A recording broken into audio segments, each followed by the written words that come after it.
short time, and then we go back to our pews. We struggle, we fight, we go through things every day. We'll come up, we'll stay for a little bit, and we'll go back. It's like we get to that place, and then we give up and we go back. Say, okay, God, well, you didn't give me my answer today, so I'll go back, I'll wait. So I started really praying about this. God, I don't understand. God, please don't let this be me. God, let me go in there and get everything that I need. Don't let me walk away. And then Brother Jamie asked me what was about 2 weeks ago, I guess. I don't remember when he asked me. And I just said, okay. And God started speaking to me. He said, that's what I'm showing you. And I pray that I can bring this across to you and deliver what I feel like God has given me tonight. I've tried to study this, and I have studied it very in depth. And it's like every time I go to study it, all I can do is cry. And I don't understand why. It's like I just go to crying, and I say, God, please help me. Because y'all know I do not call myself a preacher. But I feel like that there's something that I feel like God has laid on my heart that I want to deliver to you tonight. And that chapter that in Genesis 32 that we read, if you know the story of Jacob, and I won't say we all know, but if you know the story of Jacob, he went in and he fell in love with Rachel. And his father-in-law tricked him, and he married Leah. And then he had to work another 7 years to get Rachel. Jacob's name means deceiver. Jacob's name means liar. Jacob's name means somebody who is going to manipulate anybody that he comes in contact with. So here's Jacob. He's out here. His father-in-law, he's tired of living there, so he wants to go and he wants to live. He said, I tricked my brother from out of his birthright. And I tricked my father. I pretended to have the hairy arms or whichever way it was. And he said, I tricked my father and I stole my brother's birthright. But I'm tired of living with my father-in-law. I think I'm going to go back to my brother's house. So what does he do? He takes everything that he's got and he heads toward Esau. On his way there, he knows what he's done to his brother. He knows. And he says, he's going to kill me. I just know it. But I can't stay here with my father. I've done tricked him. I've done him manipulated. I've lied. I've done all these things wrong. I'm going to go to my brother's house. So Jacob and his crew, a bunch of people, were headed to Esau. On his way there, he's out there in this wilderness. He sends Leah one way and he sends Rachel another way, and he's left alone out there all by himself. Well, along comes an angel, and he fought with that angel all night long. Jacob said, I know I love God, and I know that my life has not been what it's supposed to be, but I want to serve him. So as him and that angel are fighting all night long, they wrestled and they wrestled. And that angel finally told him, he said, let me go. Let me go. And Jacob said, I will not let you go until you bless me. I'm not going to quit. I'm not going to give up. I'm going to stay here and I'm going to wrestle with you all night long, if that's what it takes for me to get my blessing. So what Jacob was saying was, I'm here at that line and I'm not backing off. How many times have we been at that place where we said, God, I need a blessing. God, I'm in this trial. I'm in this struggle. I'm in this battle. And it seems like no matter what I do, I'm defeated or I'm discouraged. How many times have we grabbed a hold and we took that word and we hid off in our closet somewhere and we held on to it with everything that we had? And we said, God, I'm not stopping. I'm going to pray. I'm going to fast. I'm going to get a hold of these altars. And I'm going to stay right here until you bless me, until you give me what I need to make it through this trial. Unfortunately, more often than not, we come up here, we pray for 4 or 5, maybe 10 minutes. And then what do? We say, well, nobody else is here, so I'm going to go right back to my pew. And what do? We leave our blessing right there. We leave our answers right there. I'm not saying that this is the only place you can get your answer, because I get many answers laying in my floor of my closet. I get many answers sitting at my kitchen table in the morning before I go to work. I get many answers. But I'm telling you, this is a sacred place. And we come in with so much trouble and so much trials on our shoulders. And we say, oh God, I got to go to church tonight. I hope you bless me. I hope you take care of me, Lord. You know what I need. But how many of us are willing to fight for it? How many of us are willing to say, oh no, you're not going to stop. I'm not going to let you go. I'm going to get exactly what I need. Are you willing to fight for what you need? Are you willing to say, God, I don't care what it takes? Okay, I don't see somebody sitting over in that court. They don't have their hands raised, so I'm just going to kind of sit here with my hands down. No, I'm going to stand with my hands raised. If I don't see anybody else in this church standing with their hand raised, you know what? I'm going to do it. And you know what? A lot of times, and don't put no glory on Sister Amanda, but a lot of times I look out of the corner of my eye and I can see Sister Amanda standing back there. She's the only one that I see. No glory to her, because there's a couple of times I've seen others the same way. But you know what? It's going to take a devotion. It's going to take a desire inside of here. Not watching everybody that's around you. What do you want? What do you want? What if Jacob would have told that angel, okay, never mind, I give up. You know what? You told me to let you go. I quit. I give up. What would happen? Do you think Jacob would have got his blessing? No. Jacob's name was deceiver. Jacob's name meant liar. That angel said, I'm going to change your name. It's now going to be Israel. What is the definition of Israel? The definition of Israel is a man that has been with God. A man that has prevailed with God. What does prevail mean? That means I fought, and I fought, and I fought, and I won. We have battles every day. Every day we go through trials. What if we give up? What if we just throw our hands down and say, you know what, I quit. I quit. We won't get our blessing. And isn't that what it's all about?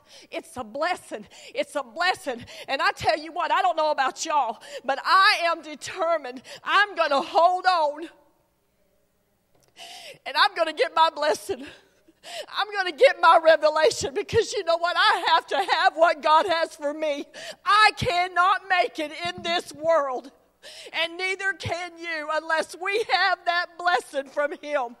If God's not in the center of my life, if He's not in the center of your life, what have we got? What if Jacob would have stopped? What if you stop?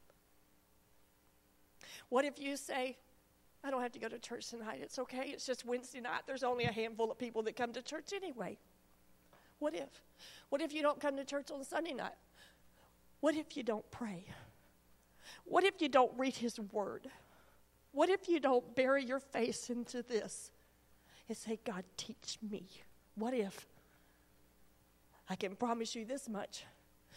You draw nigh unto Him, He will draw nigh unto you. I promise you that. We're going to go to Exodus 17.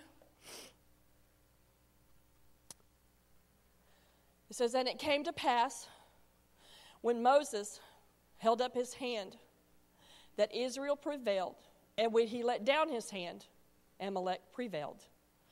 But Moses' hands were heavy, and they took a stone and put it under him, and he sat thereon, and Aaron and Hur stayed up his hands, the one on the one side and the other on the other side. And his hands were steady until the going down of the sun. Sister Amanda, Sister Rhonda.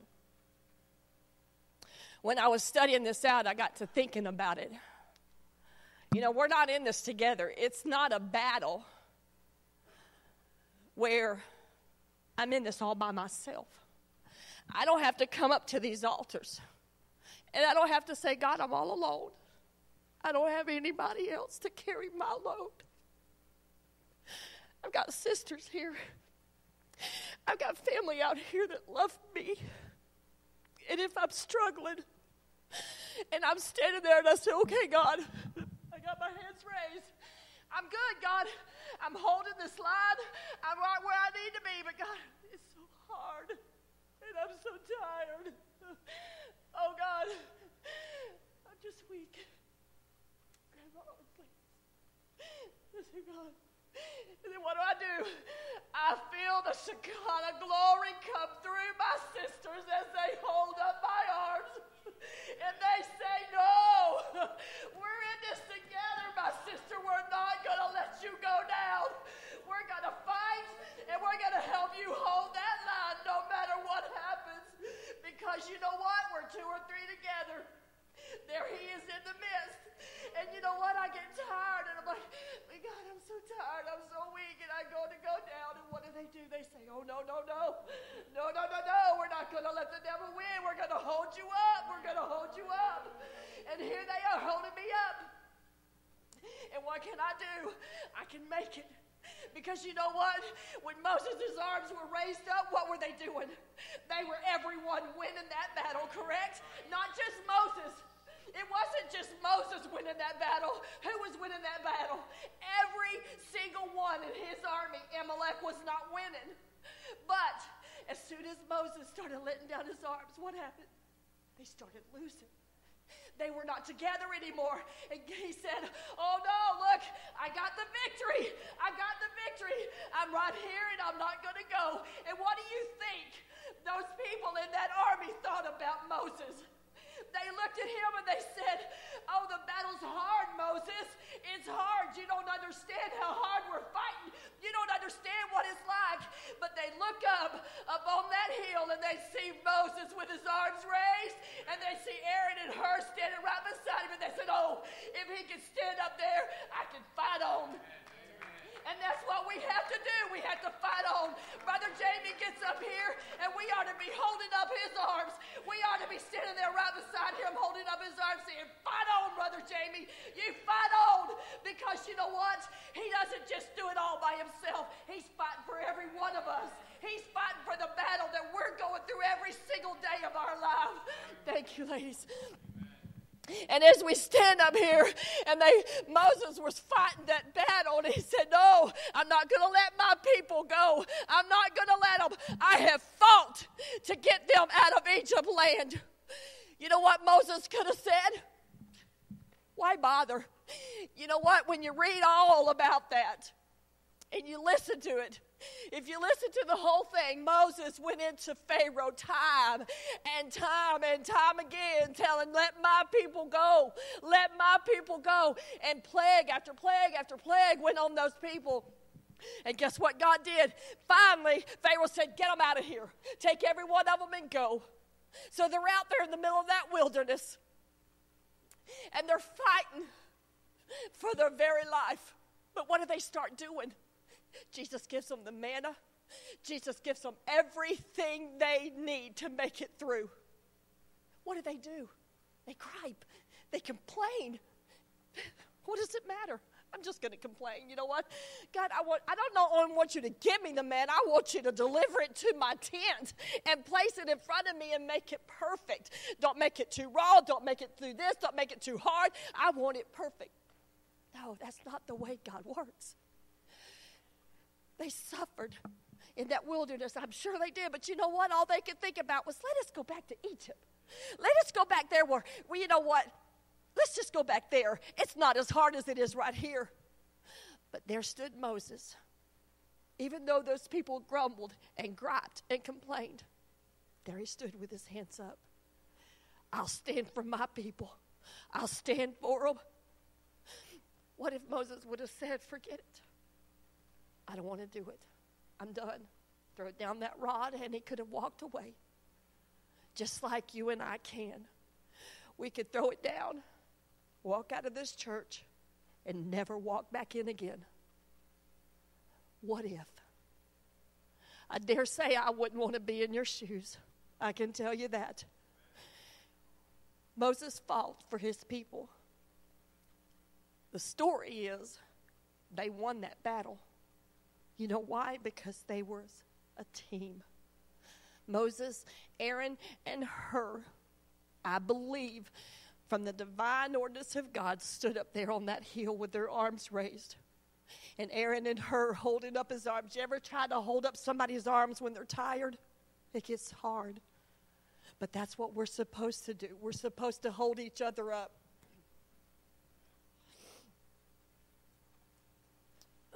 Next, we're going to go to Matthew. Matthew 25.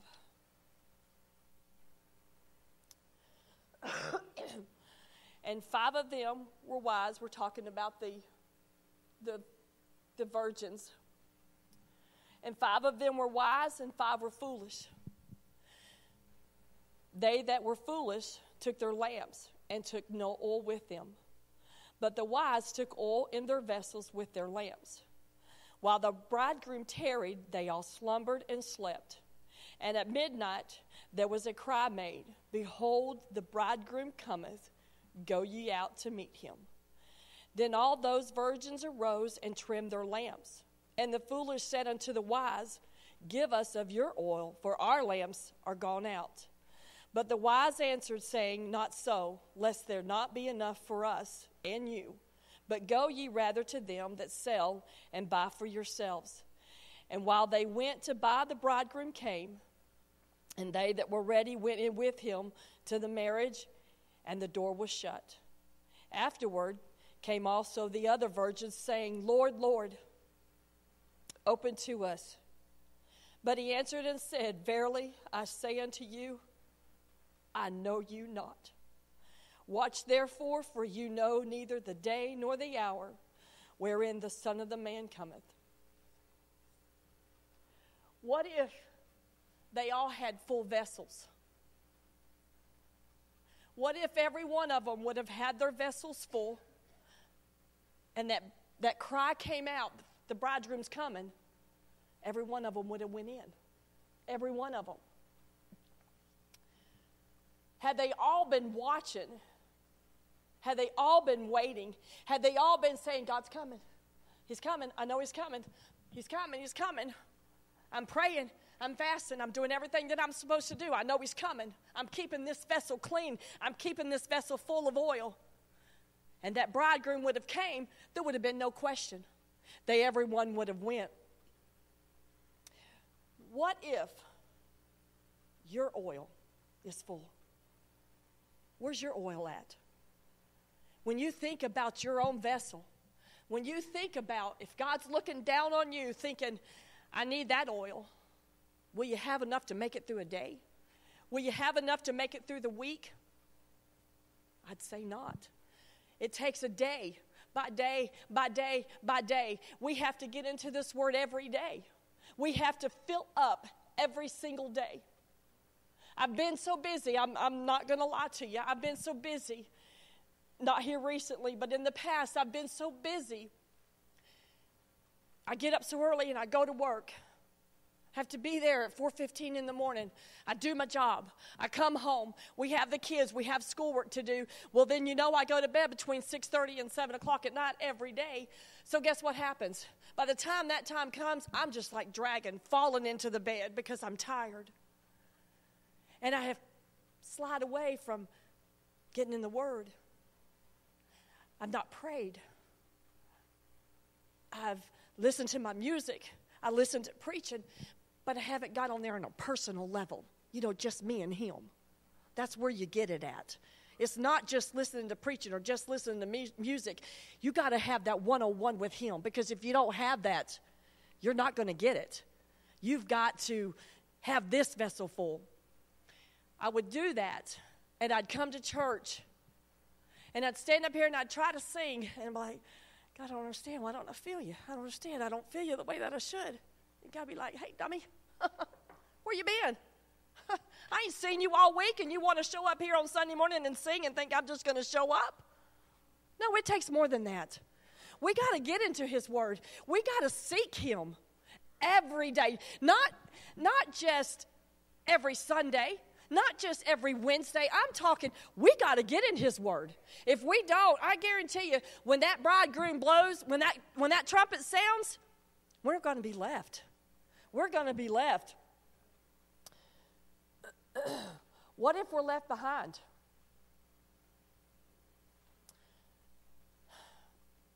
I keep thinking about that line. And Sister Amy, I asked her to do something about hold that line. And I keep thinking about that line.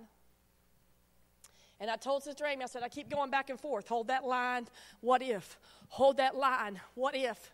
And you know, I just seen the comparison. I keep asking Steve, what am I going to say? I don't understand. I know they like to have a title. I know all of that. And I try to base it all off that. I keep asking Steve. I even asked Sister Amy, if you got a better idea, please tell me. What God just showed me. What if we don't hold that line?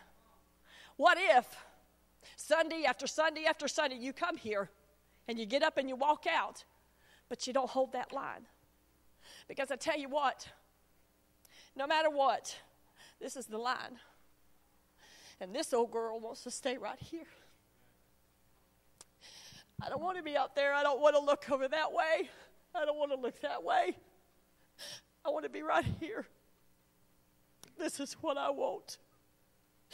When I was studying all of this, standing in my bathroom and saying, God,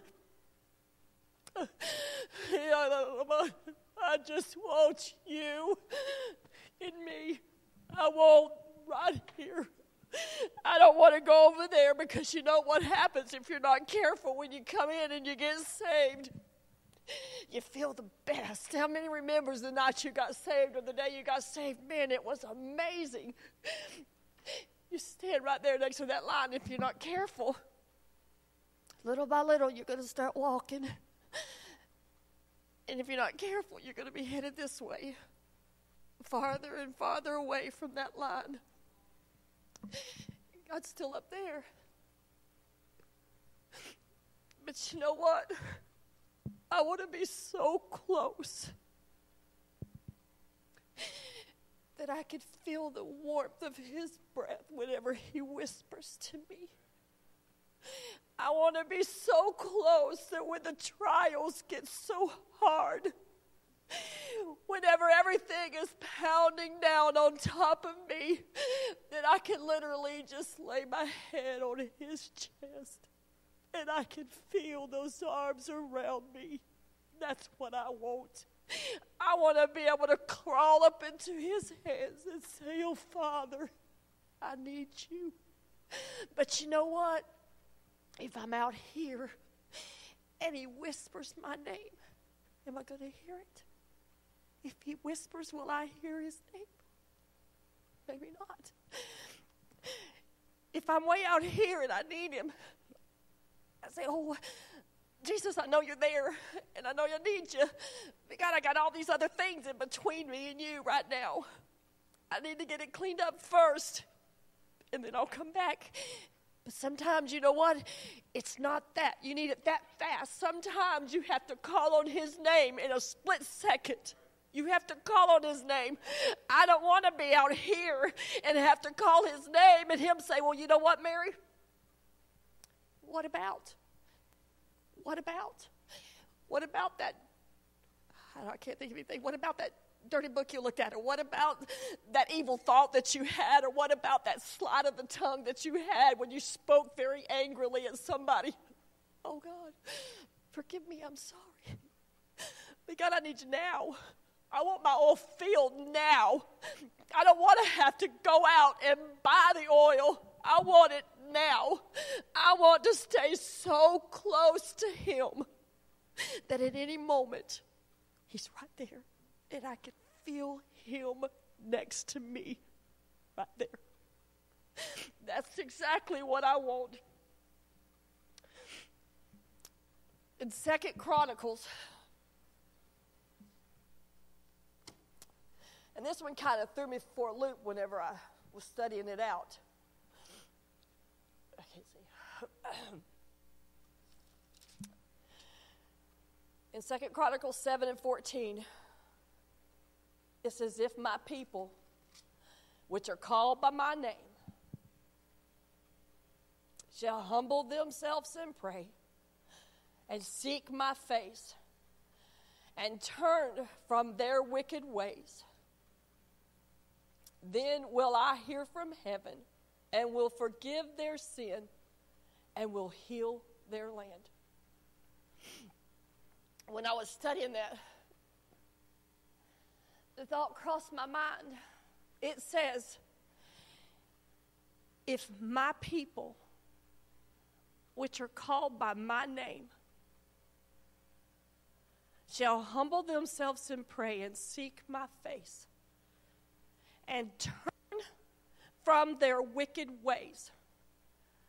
There's just something about that just doesn't ring true to my mind.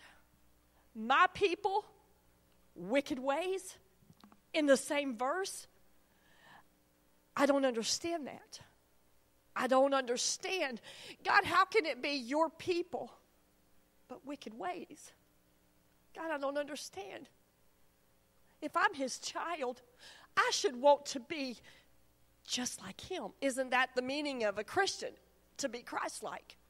I should want to be just like him. And I thought, God, how can your people be wicked? How? But you know, it only takes a split second. And you'll spout off at somebody. You'll only take a split second. Your husband will say something to you and you'll say, really? And they're like, whoa, baby, what's up? You know, just that quick. Somebody at work will say something to you and you snap at them. That's not Christ-like. You'll see somebody doing something. You'll see, I don't know, something crazy and you make a smart aleck remark about it. You're rude. You're hateful. Or somebody will come by and they'll have, this happens at work all the time, they'll have these things on Facebook or whatever they're watching, and they'll, oh, this is so funny, you've got to see this. And they're all standing around looking at it, just laughing, and I can just hear just a smidgen of it. Not that I'm perfect, please don't ever think that. Not that I'm perfect, but I turn and walk away.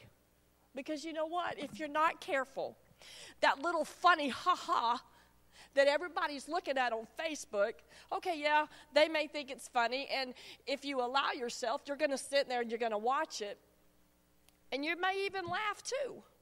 But then what happens? You ever notice that when you watch one, you can just scroll up and you can just keep watching over and more and more and more and more, and they just seem to get worse and worse and worse. Isn't that just the way the devil is? It starts with just the little bitty things. It's just a little discolored, just a little, but no, just more and more, and it gets worse and worse. That's the wicked. That's the wicked. And then you know what happens is, instead of holding that line, now we're out there. Now we're so busy wanting to be like our friends, or wanting to, well, I don't want them to think I'm so holy that I won't laugh at all that, so I'm going to laugh. No, God's saying, no, that's not what I want you to do. If my people, which are called by my name, he called you. He called each and every one of you. And Brother Paul, I don't know where you were. I don't know what you used to do or where you used to hang out. I have no idea, but the thought crossed my mind. Brother Paul, I bet you 10 to 1 you used to go to the pool halls, or used to go to bars, or used to hang out with your drinking buddies. I don't know. I know Steve did. And I think about that. And I think, you know, what would your people that used to hang out with know that you're a Christian now, and all of a sudden they come up and they show you this little thing, and you say, oh, yeah, well, I see that. That's pretty funny. And they're thinking, well, wait. I thought you was a Christian. I thought you were saved. That's the wicked. I tell you what, I bear the name of Christ, and I try every day. And honey, I'm sorry, because I'm not always the best wife in the whole entire world. I promise you that. And each and every one of you, if I've done anything to offend any of you, I apologize, because I don't want anything to come between me and my Father. I don't want anything to keep me from being right up next to that line. Because you know what? When he calls my name, I want to say, yes, Lord, I hear you. I don't want him to ever have to say, I don't know you. I don't want him to ever have to come that day on judgment and him look at me and say, well, who are you? I'm your child. Remember me? I went to church all the time. Remember me? I'm the one that said I wasn't called to preach. I'm the one that said I could sing. I'm the one that did Sunday school. God, remember me? Remember me? And he's going to say, I don't know who you are, because you're wicked. And I try every day, and I pray that each and one of you try every day. And studying this out, I thought, God, why? Why this? Because you know what? Out of all the people, every one of you are faithful. You come all the time. Y'all know about this line. Y'all know about getting your blessings up here. Y'all know about Jacob holding on to that angel and getting his blessing. Y'all know about everything that I've told you. There ain't nothing that I haven't said that y'all didn't know. Haven't told you nothing new. And I said, God, why these people? These people are faithful. I see these people in the altars.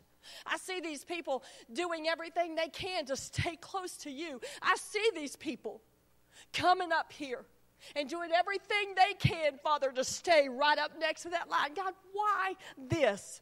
I even asked, God, is there something else that you want me to say?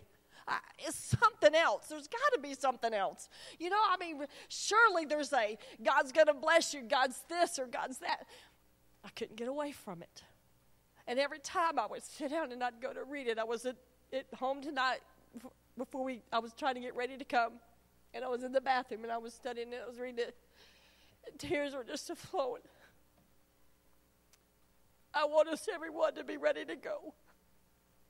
And I said, God, why do you want me to talk about this to these faithful people? And I really believe in my heart, God told me, because you are the fire of this church.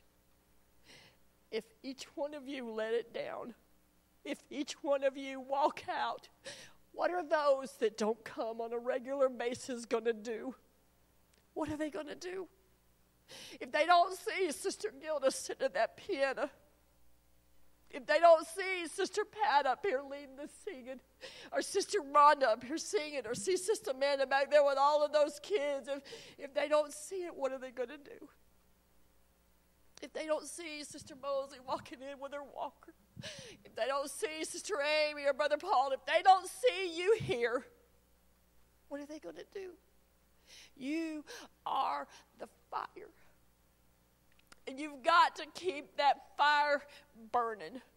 Whether you see anybody else doing it or whether you don't, you've got to keep that fire burning. You've got to. We can't quit now. Another thing that I feel like God showed me was, and I know he's not, but I feel like maybe Jesus is sitting up here. And all the way around him, there's peace. He's got joy. He's got encouragement. He's got healing. And when we come up, and we only stay for a few minutes, and we don't hold on, and we don't do everything we can to keep that fire going, and we don't do everything we can to get that blessing that we need, and we don't get everything, and we don't fight, and we turn around and we walk back to our pew and sit down, and Jesus is sitting there going, I've got your healing. I've got your encouragement. I've got everything you need. You just didn't tarry long enough. You just didn't tarry. What if the 120 would have given up and not tarried? God only knows what would have happened. The Holy Ghost wouldn't have fell on them. You know, it just goes down the line. What if the woman with the issue of the blood wouldn't have tarried through? What if the walls of Jericho, what if they would have done their 5 or 6 days and, I don't want to do this anymore? What would have happened? What would have happened? I dare say that, Sister Gilda, will you come to the piano? I dare say that God would have blessed. He may have done what he needed to do, but would he have been able to do it the way he done it? Probably not. He would have done it his way. He would have got and done what he needed to do. But I dare say not. Can we all stand, please?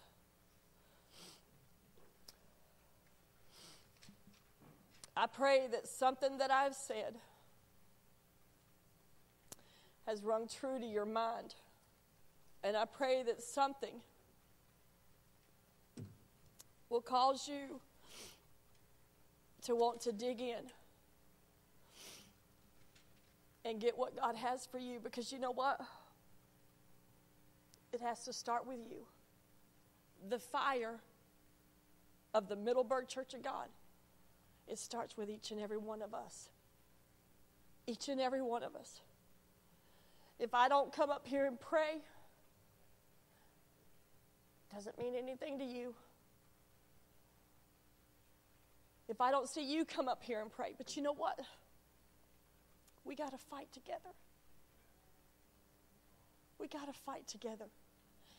Shame on me if I see one of my sisters up here struggling and I know they're in a battle and I don't come up and I pray with them. Shame on me. I say I have him in here. I say that he's in here.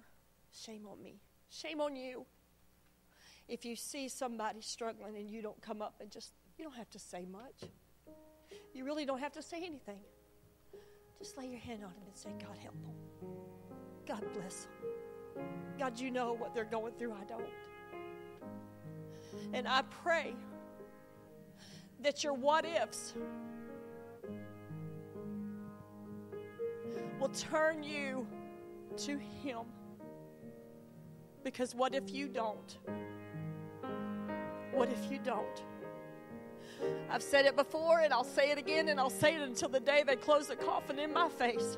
I want us everyone to go to heaven together. I don't want one of us to be left down there. I want us all to go. And if we hold that line, if we come up and we say, oh, Father, you see my life, and you see I'm struggling, and you see I'm trying. But God, I need your help. Find me. I'll pray with you. And I'm sure there's plenty other people in this church that'll come up and they'll pray with you. Because we're in this battle together. We're a big family. Y'all said it at the very beginning. We're all family here, and we are. And I love each and every one of you. I do. I love every one of you people. I think y'all are so precious. I just pray that we hold that line. And when Brother Jamie gets up here and he preaches his heart out, get behind him and back him. Because he's a man of God. Amen him. Pray for him and his family daily. Pray for your brothers and sisters. Because you know what? What if we don't? What if we don't? I don't want to see you. I don't want to see y'all go away. I want y'all here. I love you. And I love you. And I love you. I love every one of you. I want to see you here in this church house serving him. I want to see us with our hands raised in victory. Because isn't that what it is? I want to make it into heaven one day. If we'll all come and grab a hold of this altar, hold to that line, let God give you what you need.